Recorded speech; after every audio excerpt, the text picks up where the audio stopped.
তিলাওয়াতের ভাজে ভাজে সুরের অলংকার, এ কোরআন বাণী যে আল্লাহর, এ কোরআন বাণী যে আল্লাহর। আসসালামু আলাইকুম ওরহমতুল্লাহি ওবরাকাতুহ। আসুন্না ফাউন্ডেশনের অনন্য আয়োজন সহজ সূত্রে কোরআন শিখির অষ্টম পর্বে আপনাদেরকে স্বাগতম। তাআল্লামুল কোরআনা ওয়াতলুহু, কোরআন পড়া শিখো এবং তেলাওয়াত করো। তো আমরা যারা কোরআন পড়া এখনও শিখিনি, আমরা চেষ্টা করি কোরআন পড়া শেখার জন্য। আল্লাহ সুবহানাহু ওয়া তাআলা আমাদেরকে তৌফিক দান করুন, আল্লাহুম্মা আমিন। প্রিয় শিক্ষার্থীবৃন্দ, গত ক্লাসগুলোতে আমরা আরবি বর্ণমালা শিখেছি এবং 22টি যুক্ত অক্ষর অথবা 22টি যুক্ত হরফ, যে হরফগুলো পরবর্তী হরফের সাথে যুক্ত হয়ে আসে, অর্থাৎ হরফগুলো শব্দের শুরুতে যুক্ত হয়ে আসে, শব্দের মাঝে যুক্ত হয়ে আসে এবং শব্দের শেষে যুক্ত হয়ে আসে। প্রিয় শিক্ষার্থীবৃন্দ, আজকে আমরা শিখব 60টি হরফ এমন রয়েছে যে হরফগুলো পরবর্তী শব্দের সাথে যুক্ত হয় না, কিন্তু শব্দের শেষে যুক্ত হয়। অর্থাৎ এই হরফগুলো শব্দের শুরুতে যুক্ত হয় না, শব্দের মাঝে যুক্ত হয় না, কিন্তু শব্দের শেষে যুক্ত হয়। হরফগুলো কি কি? আপনারা সকলে আমার সাথে বলুন। আলিফ, দাল, যাল, র, জা, ওয়াও, হামজা। এই 7টি হরফের মধ্যে 6টি হরফ শব্দের শেষে যুক্ত হয়ে আসে, কিন্তু এখানে একটি অক্ষর আছে, অক্ষরটি হলো হামজা, যে অক্ষরটি সংযুক্ত হয়ে আসে না, কিন্তু হরফের উপর অথবা নিচে লেখা থাকে। তাহলে আপনারা স্ক্রিনে একটু লক্ষ্য করুন। প্রথম হরফটি হলো আলিফ। আলিফের 3টি অবস্থান রয়েছে, আপনারা দেখছেন। আমরা উদাহরণটা নিয়ে এসেছি। শব্দের শুরুতে আলিফের অবস্থানের উদাহরণ আপনারা স্ক্রিনে দেখতে পাচ্ছেন। আলিফ, মিম, র। শব্দের মাঝের উদাহরণ র, হামজা, আলিফ, হামজা। শব্দের শেষের উদাহরণ সিন, মিম, আইন, নুন, আলিফ। 3টি অবস্থানকে একসাথে দেখানো হয়েছে। আলিফ, আলিফ, আলিফ। আলিফটি আমরা কিভাবে লিখব? আমরা জানি যে আরবি হরফ লিখতে হলে ডান দিক থেকে শুরু করতে হয়। তাহলে আপনারা স্ক্রিনে দেখতে পাচ্ছেন শব্দের শুরুতে আলিফ কীভাবে লিখবেন লেখা হয়েছে, শব্দের মাঝে আলিফ কীভাবে লিখবেন সম্পন্ন হয়েছে, শব্দের শেষে কীভাবে লিখবেন লেখা সম্পন্ন হয়েছে, এবং যুক্ত হরফের 3টি অবস্থান একসাথে লিখে দেখানো হচ্ছে। আলহামদুলিল্লাহ, লেখা সম্পন্ন হয়েছে। প্রিয় শিক্ষার্থীবৃন্দ, শব্দের শেষে 7টি হরফ যুক্ত হয়, তার মধ্যে থেকে একটি হরফ শেষ করেছি। আজকের দার্সের দ্বিতীয় হরফ হলো দাল। আমরা জানি এখানে 2টি অক্ষর আছে, দেখতে একই রকম, দাল এবং দাল, শুধুমাত্র নোক্তার পার্থক্য রয়েছে। কিন্তু এই 2টি হরফ কিভাবে লিখব আমরা? শব্দের মাঝে, শব্দের শুরুতে কিভাবে আসে, শব্দের মাঝে কিভাবে আসে, শব্দের শেষে কিভাবে আসে, আপনারা স্ক্রিনে দেখতে পাচ্ছেন। উদাহরণ সহকারে আমরা নিয়ে এসেছি। শব্দের শুরুতে দাল তার পূর্ণ রূপে আসে, কোনো ধরনের পরিবর্তন হয় না। আপনারা দেখতে পাচ্ছেন উদাহরণটি হলো দাল, ইয়া, নুন। শব্দের মাঝে দালের অবস্থান দেখুন, কোনো ধরনের আকৃতি পরিবর্তন হয়নি, শুধুমাত্র আগের সাথে সম্পৃক্ত হয়েছে। বা, দাল, মিম। শব্দের শেষে দালের অবস্থান একই রকম, দেখুন, ওয়াও, জিম, দাল। এবং এই হরফটির 3টি অবস্থান আমরা একসাথে নিয়ে এসেছি, আপনারা দেখতে পাচ্ছেন। দাল, দাল, দাল। শুধুমাত্র শেষের দুইটির অবস্থান পরিবর্তন হয়েছে, অর্থাৎ শব্দের মাঝে এবং শব্দের শেষে আগের সাথে সম্পৃক্ত করা হয়েছে, সেই চিহ্নটি রয়েছে। দাল হরফটি কিভাবে লিখতে হবে স্ক্রিনে লক্ষ্য করুন। দাল হরফটি লেখা সম্পন্ন হয়েছে। শব্দের মাঝে দাল কিভাবে আসে আপনি দেখতে পাচ্ছেন, লেখা সম্পন্ন হয়েছে। শব্দের শেষে দাল কিভাবে আসে, কিভাবে লিখতে হয় লক্ষ্য করুন, লেখা সম্পন্ন হয়েছে। 3টি হরফ আমরা একসাথে লিখছি, শব্দের শুরুতে, শব্দের মাঝে এবং শব্দের শেষে। দেখুন লেখা সম্পন্ন হয়েছে, আলহামদুলিল্লাহ। তাহলে আমরা দাল অক্ষরটিও আমরা পরিপূর্ণভাবে শিখলাম যে শব্দের শুরুতে দালের অবস্থান, শব্দের মাঝে এবং শব্দের শেষে কিভাবে আসে। আলহামদুলিল্লাহ আমরা শিখতে পেরেছি। প্রিয় মুসলিম ভাই ও বোনেরা, আলহামদুলিল্লাহ আজকের দর্শে আমরা দ্বিতীয় হরফটি শেষ করেছি। আমরা এখন তৃতীয় হরফটি শিখব। আপনারা দেখতে পাচ্ছেন তৃতীয় হরফটি সেম দ্বিতীয় হরফটির মতো। আপনারা স্ক্রিনে দেখতে পাচ্ছেন আমরা দালেরও শব্দের শুরুতে কিভাবে আসে এবং শব্দের মাঝে কিভাবে আসে এবং শব্দের শেষে কিভাবে আসে আপনারা দেখতে পাচ্ছেন স্ক্রিনে। আমরা উদাহরণগুলো বলছি। শব্দের শুরুতে দালের অবস্থান দাল, হা, বা। শব্দের শুরুতে দালটা পৃথক হয়ে আসে। শব্দের মাঝে দালটি যুক্ত হয়ে আসে, মিলে আসে, পৃথক হয়ে আসে না। আপনারা দেখতে পাচ্ছেন উদাহরণ হা, দাল, র। এমনিভাবে শব্দের শেষেও দাল হরফটি যুক্ত হয়ে আসে, পৃথক হয়ে আসে না। আপনারা স্ক্রিনে দেখতে পাচ্ছেন উদাহরণটি আমরা বলছি খ, দাল। তিনটি অবস্থান আপনারা একসাথে দেখতে পাচ্ছেন শেষের রোতে। একসাথে আপনারা বলুন দাল, দাল, দাল। দাল হরফটি কীভাবে লিখতে হবে? দালের মতোই সেম, শুধুমাত্র উপরে একটি নোক্তা বসাতে হবে অথবা একটি ফোঁটা বসাতে হবে। আপনারা স্ক্রিনে দেখতে পাচ্ছেন শব্দের শুরুতে দাল কিভাবে লেখা হয়, শব্দের মাঝে কিভাবে লেখা হয়, শব্দের শেষে কিভাবে লেখা হয় এবং তিনোটা অবস্থান কিভাবে একসাথে লিখবেন সেটাও আপনারা দেখতে পাচ্ছেন। আলহামদুলিল্লাহ লেখা সম্পন্ন হয়েছে। প্রিয় মুসলিম ভাই বোনেরা, আমরা এখন চতুর্থ হরফটি শিখব। আপনারা দেখতে পাচ্ছেন স্ক্রিনে চতুর্থ হরফ এবং পঞ্চম হরফ দেখতে একই রকম, শুধুমাত্র নোক্তার পার্থক্য রয়েছে। হরফ দুটোর নাম র এবং পঞ্চম হরফটির নাম জ্যা। র, জ্যা।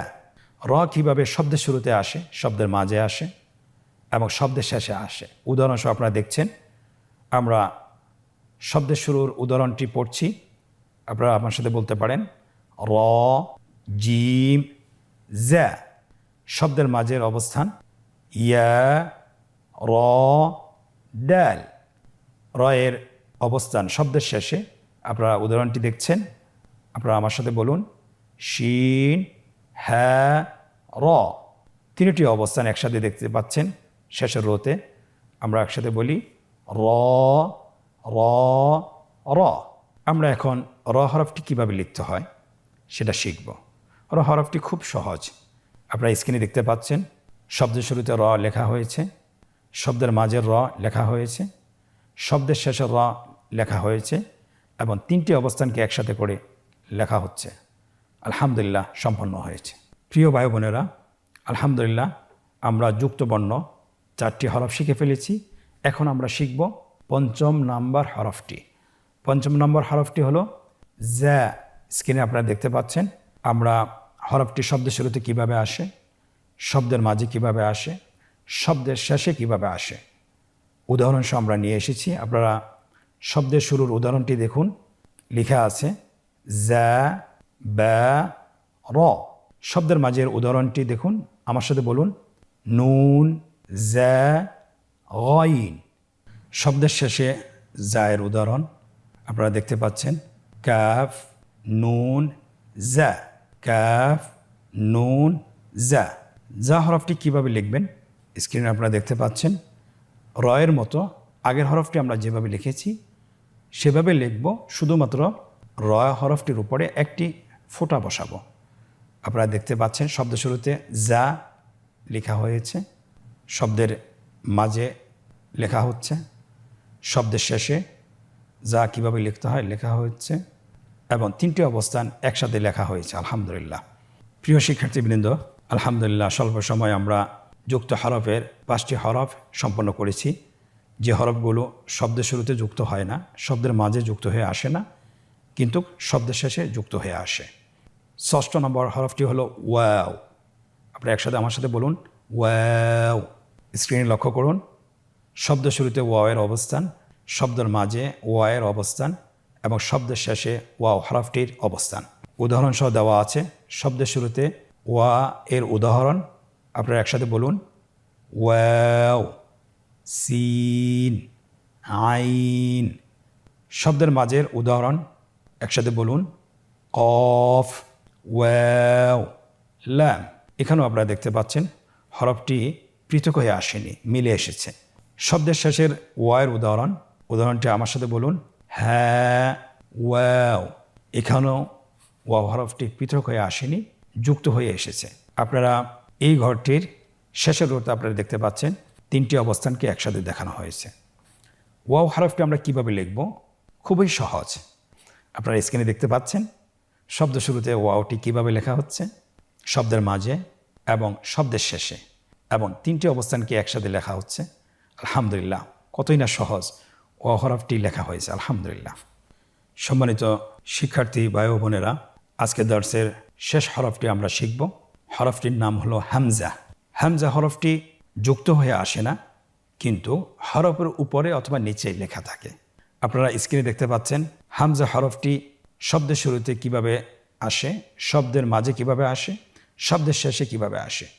উদাহরণসহ আপনারা দেখতে পাচ্ছেন শব্দের শুরুতে হামজার উদাহরণ আমার সাথে বলুন। হামজা বা তা। আপনারা দেখতে পাচ্ছেন আলিফের উপর হামজাটি লেখা আছে এবং সেটা পরবর্তী অক্ষরের সাথে যুক্ত হয়নি, পৃথক হয়ে আছে।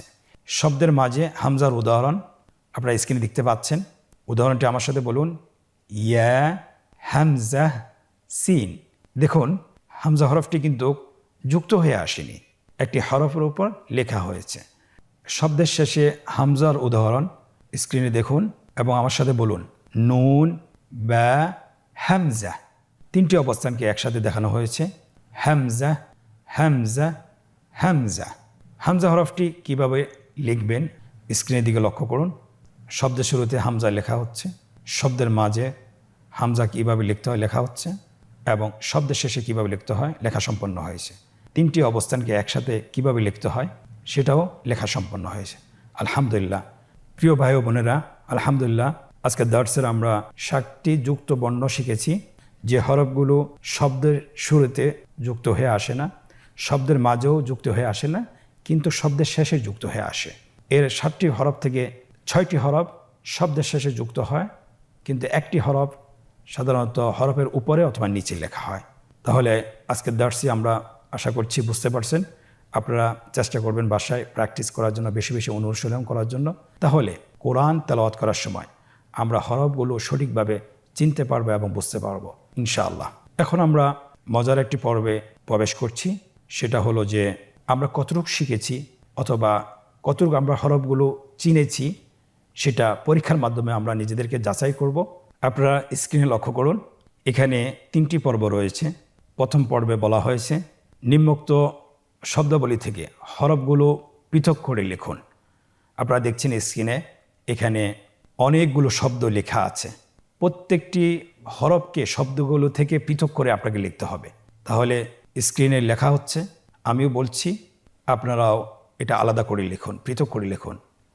আইন, মিম, ইয়া, তা, সিন, আলিফ, হামজা, লাম, ওয়াও, নুন, আইন, নুন, আলিফ, লাম, নুন, বা, হামজা, আলিফ, লাম, আইন, য, ইয়া, মিম।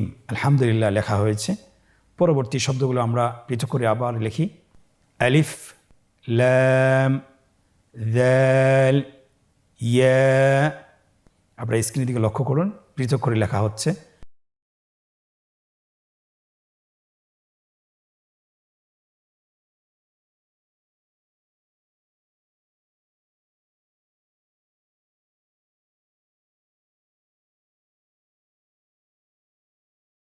আলহামদুলিল্লাহ, আমরা প্রথম পর্বটি শেষ করেছি। আপনারা যদি এই হরফগুলো সঠিকভাবে চিনে পৃথক করে লিখতে পারেন, তাহলে আরবি যে কোনো শব্দ আপনি হরফগুলো সঠিকভাবে দেখে দেখে বলতে পারবেন ইনশাআল্লাহ। তাহলে আশা করছি ইনশাআল্লাহ আপনারা এটা বারবার অনুশীলন করবেন। আজকের অনুশীলনের দ্বিতীয় পর্ব, এখানে বলা হয়েছে নিম্নে যুক্ত আকৃতির হরফগুলো সঠিক জায়গায় লিখুন। আপনারা দেখতে পাচ্ছেন স্ক্রিনে, এখানে যুক্ত আকৃতির হরফগুলো লেখা আছে, শুধুমাত্র যুক্ত আকৃতির হরফগুলো সঠিক জায়গায় লিখতে হবে। প্রথমে লেখা আছে দাল, তাহলে আমরা দালের ঘরটিতে লিখে ফেলি। পরবর্তী হরফ দাল, সঠিক বক্সে লিখে ফেলুন। এরপরে জায়ের ঘরে লিখুন। এরপরে র, এরপরে হামজা, এরপরে ওয়াও। আলহামদুলিল্লাহ, লেখা সম্পন্ন হয়েছে। আশা করছি আপনারা সবাই সঠিক উত্তর দিতে পেরেছেন। আজকের অনুশীলনের তৃতীয় পর্ব আপনারা স্ক্রিনে দেখতে পাচ্ছেন। নোক্তা দিয়ে যুক্ত আকৃতির হরফ তৈরি করুন। এখানে বাংলায় উচ্চারণ লেখা আছে, শুধুমাত্র সে অনুযায়ী আপনারা নোক্তা দিয়ে যুক্ত আকৃতির হরফ তৈরি করবেন। ডান দিক থেকে আমরা শুরু করি। এখানে লেখা আছে বা। আপনারা সবাই জানেন বায়ের নোক্তা উপরে না নিচে? অবশ্যই বায়ের নোক্তা নিচে বসবে, বায়ের ফোঁটা নিচে বসবে, নিচে বসানো হয়েছে। এরপরে শব্দটি হলো খ। আমরা জানি খয়ের নোক্তা কোথায় থাকে? অবশ্যই খয়ের নোক্তা উপরে থাকে। স্ক্রিনে দেখছেন খয়ের নোক্তাটি উপরে বসানো হয়েছে। এরপরে বলা হয়েছে শিন। আমরা জানি শিনের তিনটি নোক্তা, তিনটি ফোঁটা। স্ক্রিনে দেখতে পাচ্ছেন তিনটি ফোঁটা বসানো হয়েছে। আলহামদুলিল্লাহ, কত সহজ না? আশা করি ইনশাল্লাহ আপনারাও পারবেন। আপনারা যদি প্রত্যেক দিন 10 থেকে 15 মিনিট করে এই ভিডিওগুলো দেখেন এবং ভিডিওর সাথে আপনারা চর্চা করেন এবং পাশাপাশি যদি অনুশীলনগুলো করেন, তাহলে আশা করছি ইনশাআল্লাহ আরবি হরফ চিনতে আর কখনোই আপনার কষ্ট হবে না। আজকের পর্ব থেকে এখানেই বিদায় নিচ্ছি। জাযাকুমুল্লাহ খায়ের। ওয়াসসালামু আলাইকুম ওয়া রাহমাতুল্লাহি ওয়া বারাকাতুহু। আসুন্নাহ ফাউন্ডেশন, উম্মার স্বার্থে সুন্নাহর সাথে।